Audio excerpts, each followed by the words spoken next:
It's not just helping them convert leads and grow sales. That's obviously important, but it's the time savings. And because of the space that we serve, and specifically the size of customer, the type of customer we serve, putting hours back in their day and doing things for them that make it a lot easier for them to do their sales and marketing work, have it operate in the background, that's the key thing for us. Building a software tool from scratch is challenging enough, but as our guest today discovered, simplifying it can even be a more difficult process.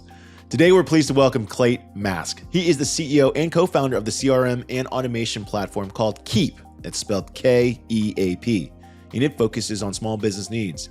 Clate, who co-founded the operation more than 20 years ago, speaks candidly with us about the arduous effort that it took to make the company's complex automation tool even more accessible for the average small business owner.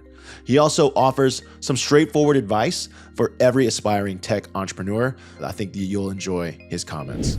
IT Visionaries is powered by Salesforce Platform and Dreamforce. Did you know all of the very best Dreamforce sessions are available for free on salesforce.com/plus? We recommend watching the platform and MuleSoft keynote to get the down low on doing more with less and increasing efficiency with automation.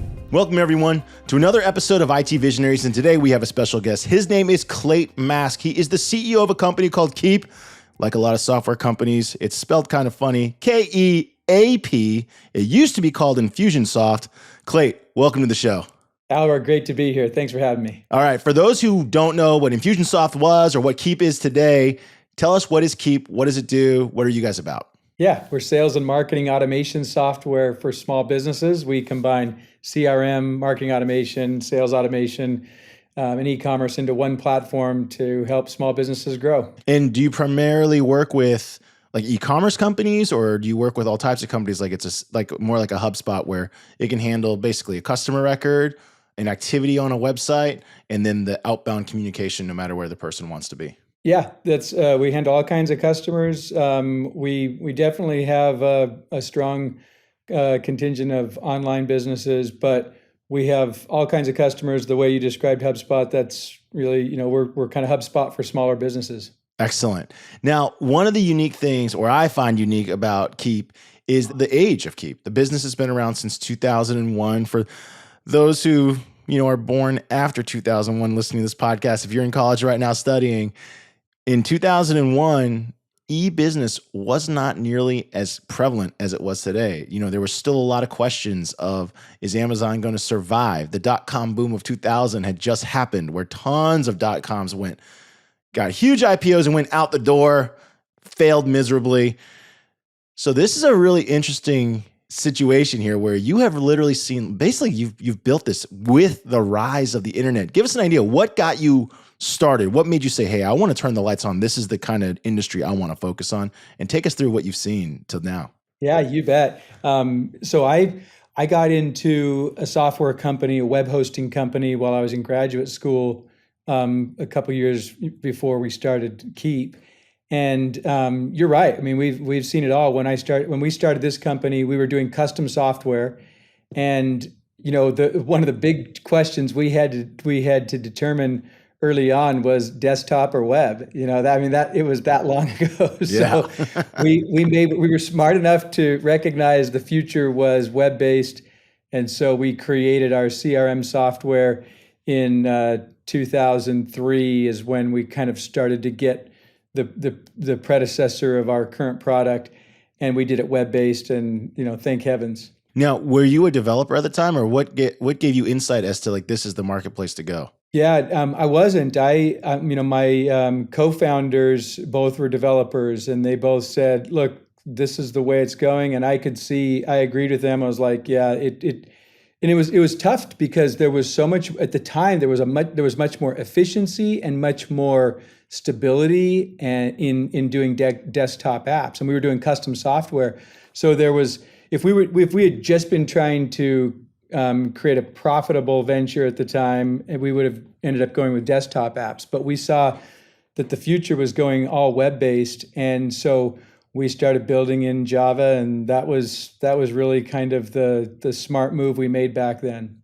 What's unique about every startup is every startup typically they don't really know what they're building for, right? That's like the best way to describe Yeah. it is you're meeting Right. customers and like you're literally building something with the rise of an industry. So as the industry is probably making feature requests and demands, you don't really have someone to look over to say like, well, how do I do that? Like I feel like if I were to start a software company today in your space, I'd have an advantage. I kind of know exactly what things are doing. Maybe I've used products similar to yours. I would be able to be like, okay, I'm going to build this or something comparable or whatever the case may be. And it's really hard to Right. do something where, as the industry doesn't really know what it wants, you're trying to fulfill that. How'd you make these decisions? Because Yeah. a lot of times people say they want to be data driven, but it's like if you're building an industry that's growing, you don't really have data to know what's happening. It's a really great question, Albert. I don't know if I've ever answered this for people. It was two things. First, we were very focused on the customers and what they were asking for.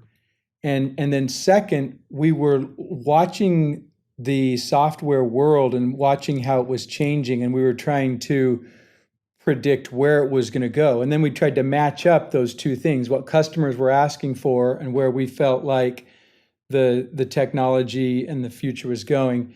But I think a lot of times people are not listening enough to the demand of the customer. And I think that was something we were smart to do. And I think it's easier to do when you're smaller because you're really, especially if you come from a custom software orientation, Mm. you're pre-wired to listen to exactly what the customer's asking for. So we were coming out of this custom software world, creating a product, watching what was happening in the CRM software world with Salesforce, and at the time NetSuite was saying they were CRM for small business, believe it or not.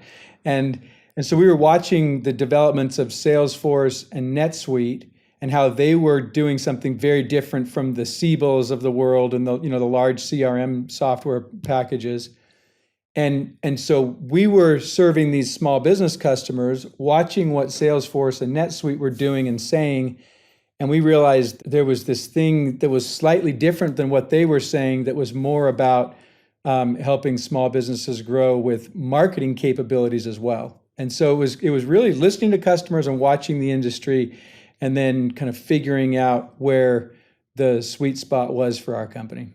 As you said that answer, just makes me think about all the different tech leaders we've had on this show. And one of the things that I personally have pinpointed, and I'm sure many others have as well, is this like there's this level of intuition that has to be present because you are building something that maybe, data is only a reflection of what has happened. It doesn't have any merit on what Yes. will happen next. And so what were some like bets you think you and your team and your co-founders made that were maybe you didn't have the data to support it, but ended up being the right decision because you're listening to customers, so you're hearing their problems very clearly. So maybe you have to Yeah. make a bet and say, "Hey, I think this is what they want."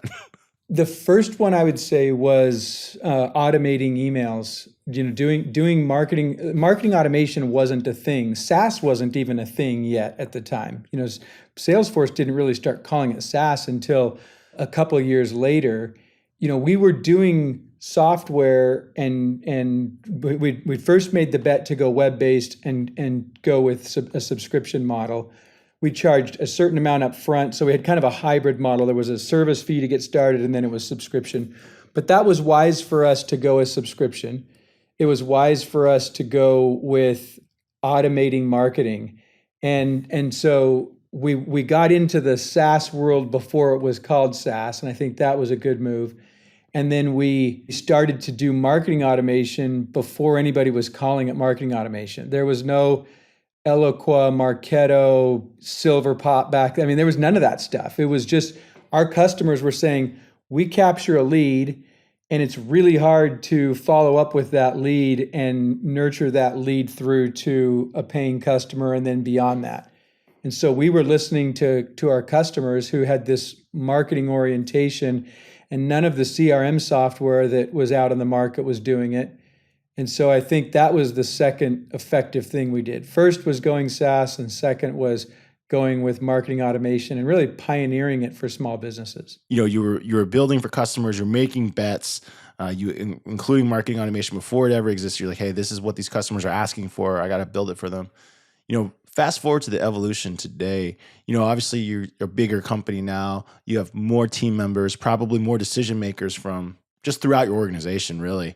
How do you Yeah. think about, how do you listen to customers today? Because I mean, you can't really sit down with all of them anymore. Like you got a lot more. Yeah. A little different. Well, you get really clear on who your best customers are, your target customers, and you do some of the old-fashioned things we did back then. In a lot of ways, when you get more customers, it just becomes more challenging to listen to the right customers, but you're Mm, still trying to listen to customers and listen to those verbatims and the emotion that they express. That it's so valuable, and so you still have to do that. You just have to make sure that the ones that you're picking to listen to are the right ones. And you can't go listen to tens of thousands of customers, but just like in the early days when you listened to 10 or 20 that were really, easy to listen to because they were maybe your only customers, or it was very clear that they were your best customers. Well, now you make sure you're picking out 10 or 20 that you still listen to, and they are your best customers, and you serve them. And then if you design for them and you design for your core customer at the center, then it helps keep the company grounded in its strategy moving forward. yeah, and I want to paint this picture for our listeners because it's just human nature is we hear something and we try to compare it to something else that we see. And so when I first heard of Keap, I immediately thought, oh, so it's email marketing. Like, I mentioned HubSpot before. I thought someone said, well, it's more for commerce. And I was like, oh, okay. So it's like Klaviyo. And they said, it's not quite like that. And then, so I'll tell you who I was talking to. It was the team at Fit Aid. So Fit Aid, the beverage company for those out there. If you guys love CrossFit, you probably know what Fit Aid is.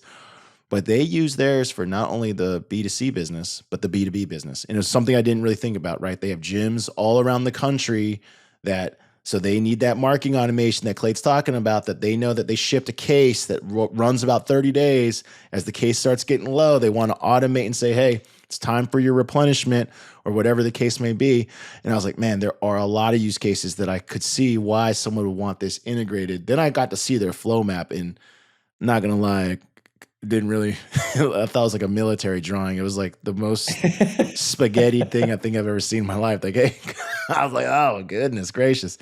So like you've built features to handle many different scenarios. One of the challenges for small business technology a lot of times is, of course, there's a smaller budget. So a lot of times people think smaller feature set, or they want more simplicity, but yet they have complicated things because, in this case I'm naming, they're clearly using one tool to do it all, right? Yep. So how do you think about, like, as you and your teams develop and build, what goes into that decision process today? Because do you err to the side of simplicity? Do you err to the side of budget? How do you think about doing this? Because I always joke, like, small businesses have all the problems enterprises have. It's just that they don't have any money to pay for the solution. Right. It's true. That's the hard part. The good part is it's a lot easier to solve their problems because they don't have so much hierarchy, Mm, bureaucracy, multiple organizations, departments, egos, personalities, you name it. And so that's the positive side of it. But the reality is they do have challenging problems and they don't have the budget for it. So you're exactly right. To answer your question, about 2007, the business really started to take off around our marketing automation capabilities that we had built. We began a couple of years later, marketing automation started becoming a thing. And around 2010, we started to say marketing automation for small business. And what we found was people who were trying to map their customer journey, they couldn't automate it. And that's what they began using our software for. And we built a very powerful platform for them to do that. But it wasn't always easy. And so if you were more of a process-oriented marketing mind, you felt like you died and gone to heaven when you got our product, because it was like, oh my gosh, if I can flowchart it, I can automate it. This is amazing. Well, let's be honest, that's a small subset of small businesses. Most small businesses don't think that way. That's not how they're wired and oriented. And so the journey that we've been on was we created this powerful solution. And then a few years ago, we realized, hey, we've got to create a simple, lighter solution for businesses that aren't ready for all of that power. mm. And that's why we changed the name of the company to Keap and created a light, simple automation so we now have our easy automations and our advanced automations. The advanced automations is what we've always had with our our marketing automation capabilities, but now we've created easy automations. And that's getting that solution for the more process-oriented, automation-oriented, flowchart-oriented small business, and having a solution for customers that actually need that, but they don't think that way, and trying to get them into that world. That was the hardest challenge we've faced as a company. And it just about killed us, to be totally honest. It was so difficult and so challenging to take this powerful automation solution, because you can't just dumb it down and simplify it. We had to actually reimagine it from the beginning, and then build the easy automations that can then help the customer ramp up into our advanced automation. I mean, again, the adage "simple ain't easy" rings true again. A lot of people that have been on this show have talked about how hard it was to simplify something. Yes. When we, the consumer, if we don't recognize it because we just see, oh, it's only 3 buttons, somehow it just magically works. But a lot of thought obviously went into that. You mentioned it almost killed you guys. How did you get through that typical transition? Because you obviously did that more later in the company's trajectory. So you have a lot of customers, and you kind of hit the nail on the head, which a lot of people might, if you're not familiar with, it eventually gets to the point where every time you add something, half the people say it's awesome, half the people say that sucks. And it's really hard to get consensus on anything. It sounds like you had that same problem. Every time you add a feature, someone's like, oh, that's harder to use. Or you simplify something, hey, you lost something for me.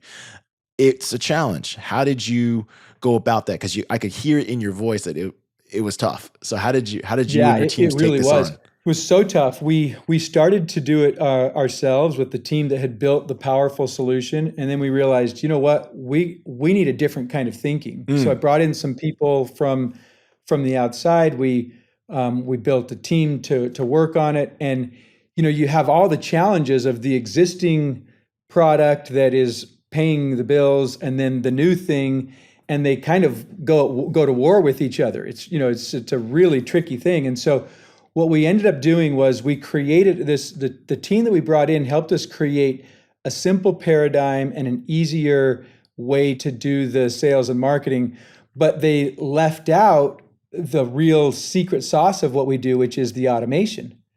And so they felt very strongly about not going deeply into that. And long story short, there was sort of boardroom battles and executive team battles, and as a founder, I was kind of on the outside of that, and we struggled for a couple of years trying to get that right.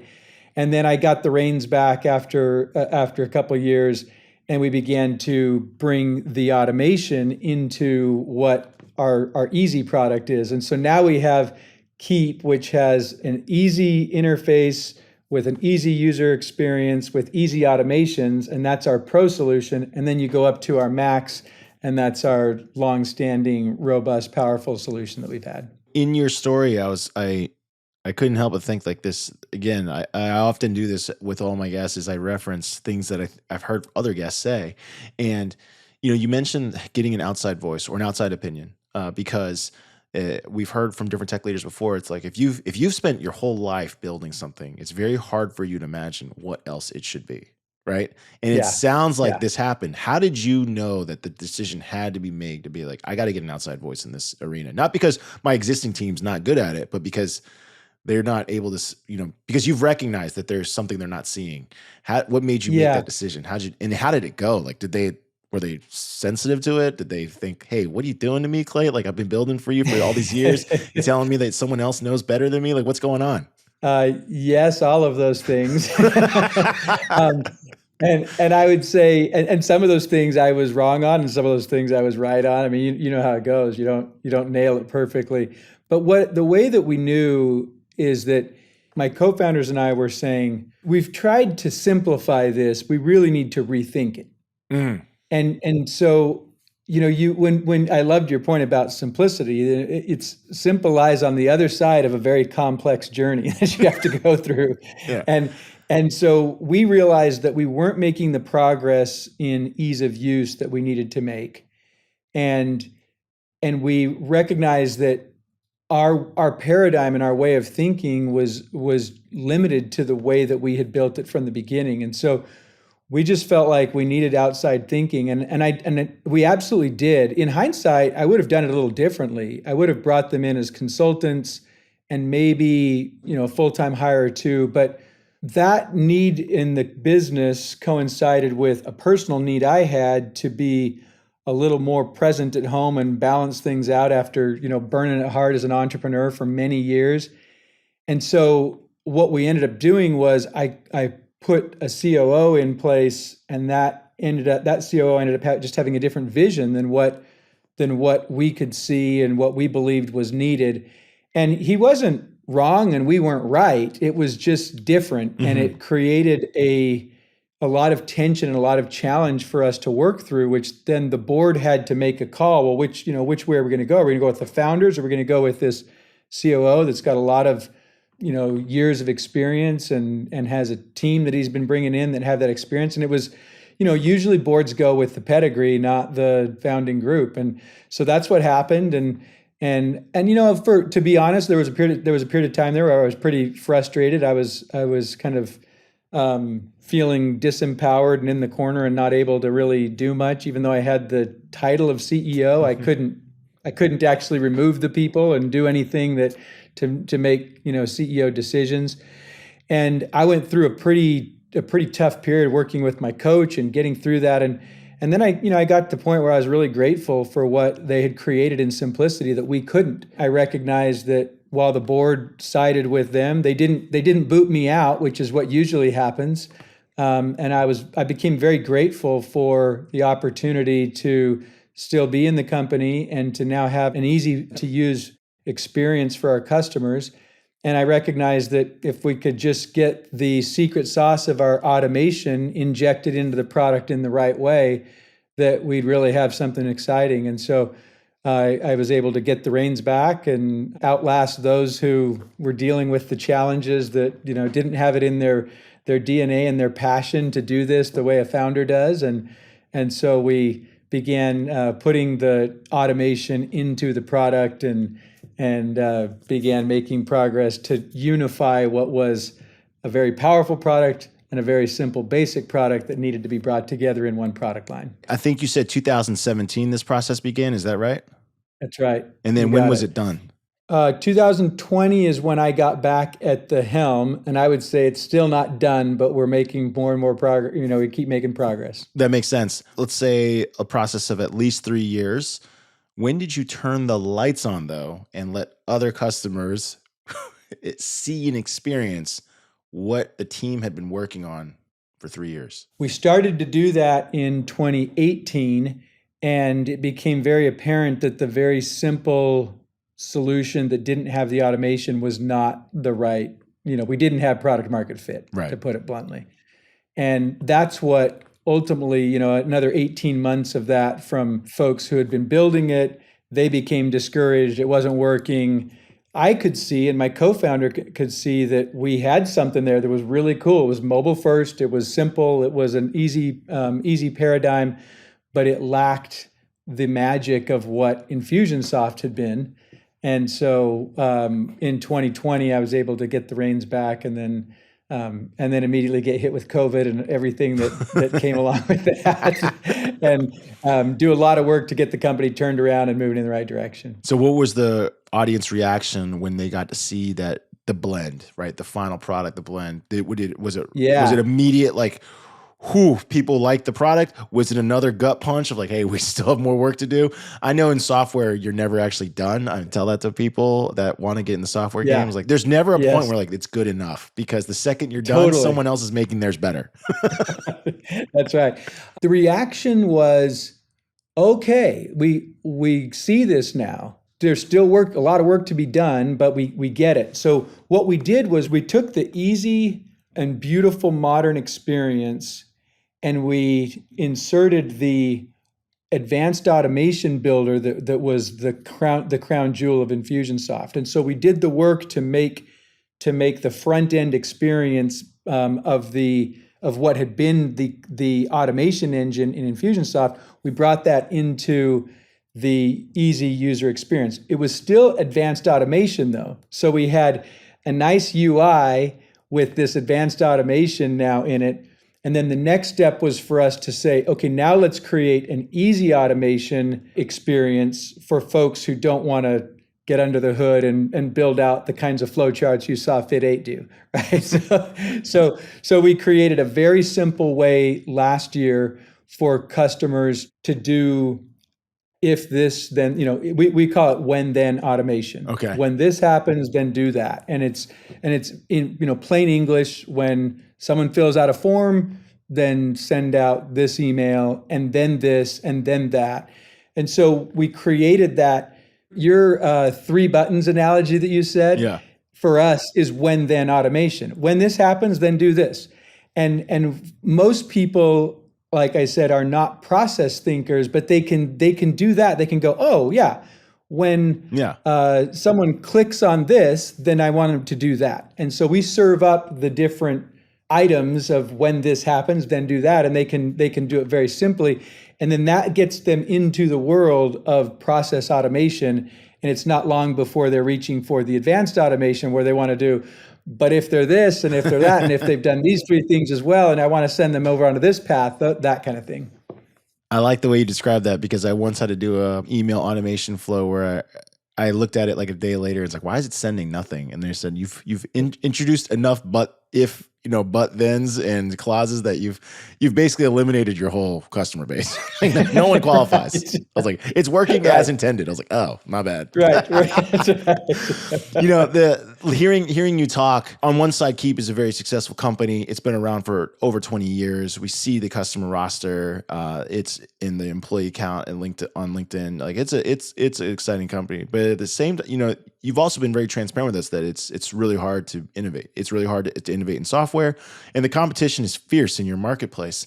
What would you say to someone who is thinking about getting into this? Because it's one of those things where, entrepreneurship is always a challenge no matter what category you're going into, but like you have, I would say, unique domain experience because you've been at it for this period of time, building the company, stepping away, returning, re-innovating the product. Like you've gone through many events. I don't know the best way to call it. You've just through just sheer time and will, you've gone through many events as a CEO of a software company. What would you say to someone, like if there's a developer right now or CIO, CTO working at another company, they're thinking, hey, I want to break out. What should they be excited for? And of course, I think everyone knows what they're wary of, but like, what would you say to them? It's like, hey, this is why you should not do it, or when you should not do it.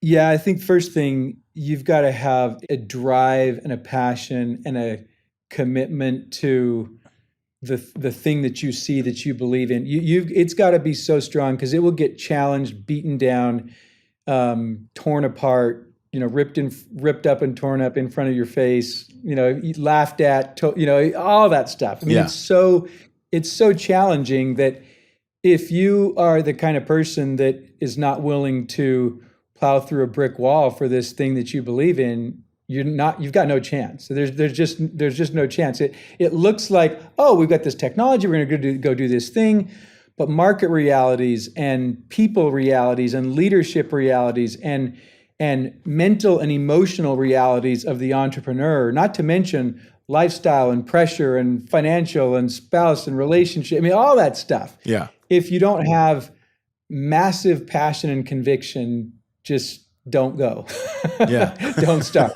Now, on the other hand, if you are just so frustrated with the status quo and the lack of impact that you're having, and you see, you're excited about what you can do for a certain subset of the market or a target customer, you're excited about taking on challenges and being able to overcome them. It's the most fun journey you could possibly imagine, but you have to be willing and excited to take on challenges and big, huge, nasty, gnarly challenges, not small things. It's stuff that, most people aren't entrepreneurs because they don't want to deal with those really hard things. And a lot of those hard things are staring you back in the, when you look in the mirror. It's you. It's the stuff going on inside of you. That's tough stuff to work on. Yeah, whatever your weaknesses will just be amplified further when you choose to go off on your own. If you don't like selling, I got bad news for you. If you don't like administration, I got bad news for you. If you don't like hearing negative customer feedback, I got bad news for you. You kind of hit the nail on the head there in regards to your experiences developing software, and is that, as engineers or developers, a lot of times we can sit down and think that we have the answer. Like, oh, we have the answer. We can build this, and maybe we can build it super fast. It works, no bugs, nothing like that. But there's something about the market that just punches you right in the face. Like, you can build exactly the right thing. It doesn't have any bugs. They hate it, or they don't like it, or they don't want it, or they don't, Right. they don't want to pay for it. Or they tell you it's awesome, but they don't actually pay for it. Yeah. The dollar gap. Like, I joke with my friends all the time. It's like, they think they have great ideas. Like, do you know how hard it is to get $1? And they say, like, what do you mean? It's like, well, think about, when's the last time you installed an app on your phone that cost more than $1? And they're like, oh, I would never. And I was like, okay, this is literally probably some genius who's coding this for whatever period of time. Right. And you've determined their work is not worth $1. And that's how hard it is to develop software, because that's how people think. Yeah. It is so true. Finding that spot in the market and being able to really drive your product into that space, that is quite a trick to get product market fit and build that momentum. So, you also have, like I said, you got that experience. You've been through, it sounds like an amazing ride. Of course, it's got some lows. We don't want to talk about the lows, but the lows make the highs worth it from everyone I can talk about. It's all part of it. I'm curious for you, because you are in an ultra competitive space. CRM, marketing automation. This is not like you're one of 3 options. There's a lot of options to use in this space.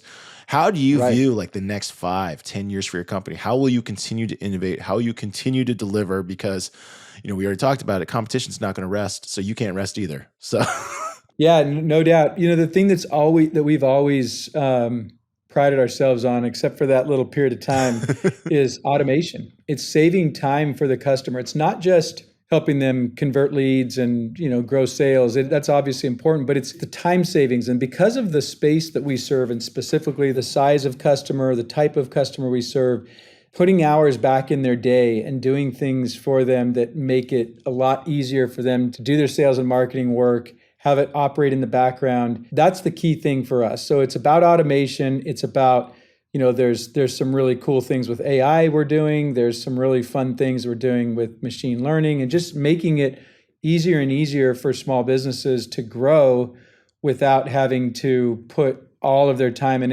energy into the sales and marketing process. So that's what we stay focused on. I mean, obviously everything that's changed in the last decade with mobile and texting and making it so much more possible to run your business from anywhere and on the go, that's all table stakes now. And now it's about, okay, well, how do you do that in a way that's really effective for the customer and really efficient for them? And so we love that work. It's work we've been, we fell in love with it many, many years ago, and we got away from it for a little season there, but these last couple of years we've been back at it, loving it, and we're having a great time just innovating for customers and making it easier for them to automate the sales and marketing process. Well, I'll tell you what, Clate, I agree with you 100%. Being a person who sits in a small business, you already hit the nail on the head. Everyone who works at an enterprise, you might have a job.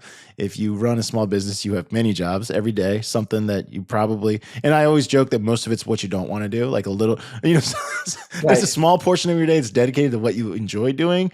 Like, I enjoy doing podcasts. We enjoy researching gas. We enjoy putting the shows together, but that's a small part of my day. It's a very small part of my day. Alex, in fact, it's like 6 hours a week total. Yeah. The rest is not as fun stuff. But when I got a feature for you, you don't have to implement it all, but I got this. But I see how many people use voice all the time now for everything that's in their lives. I see a place in the future where you said when then. I think that's brilliant in how simple the construct is, but like I could see someone wanting to pull up their phone and say, hey, because they got an idea, because let's say they're doing a customer visit. It's like, oh, usually it takes a week we go back to Fit Aid. It takes a week for the drink to get there. So I'd love to get notified 6 days before. That's actually the best time. It's like, okay, when, case, deplenish, like, and someone probably wants to build a flow right there. Like they're on a customer visit. Yeah, They would want to I say it love into it. a phone and it would map it out. Clate, it's been awesome having you on the show. I think, I got to say, I wanted to say thank you for being transparent to show like, hey, this journey is not easy. A lot of guests will make it want to seem like it's just a straight rocket ship to the moon. It sounds like Right. it's anything but that. So I want to thank you for being transparent about what you've gone through, and also, of course, wishing you the best of luck. But before you go, it is now time for the lightning round. The lightning round is brought to us by Salesforce platform, the #1 cloud platform for digital transformation of every experience. Clate, this is where we're going to ask you questions about your life outside of work, so our audience can get to know you a little bit better. Sounds great. You ready? You bet. All right. You're in Arizona, I believe. Arizona is not known as a hotbed for tech. How did you choose to start the business there? I was raised here, love life here, and other than the 3 or 4 months a year where it's insufferable, it's a great place to be. What do you like to do when you're not at work? Family, sports. I love the NBA's Phoenix Suns are my passion, so love that. How would you recommend people deal with very insanely high heat? Stay inside and have a pool. If you go outside. What do you like doing with your family? Travel, watching movies, hanging out together, just being together. Where is somewhere you would like to visit that you've never been? Oh, my wife and I have never been to Italy, and we were just saying recently we need to go to Italy. So Well, right now Italy's dry. Like they're having a big drought problem. So you got to at least wait till it starts raining a bunch. Yeah. Well, Clay, it was awesome having you on the show. I want to say thank you for opening up the doors to what your experiences have been. The industry you are in is among the most challenging, and it's not just tech. I'm talking about building software for small businesses. We kind of discussed it before. They have all the problems of an enterprise, but the budget of a small business, and Right. Their needs are the same. And then there's probably an extra layer, that simplicity that Clate's talking about, where an enterprise might have a person dedicated to a role. Small business won't have that luxury. Right. So I think you're in one of the toughest and most challenging businesses, but I mean, you got a passion for it. And I think that was evident in the way you spoke about it. Thanks, I do. Great being with you. It's been a ton of fun talking. Thanks for joining us today on IT Visionaries. IT Visionaries is powered by Salesforce Platform and Dreamforce. Did you know all of the very best Dreamforce sessions are available for free on salesforce.com/plus? We recommend watching the platform and MuleSoft keynote to get the down low on doing more with less and increasing efficiency with automation.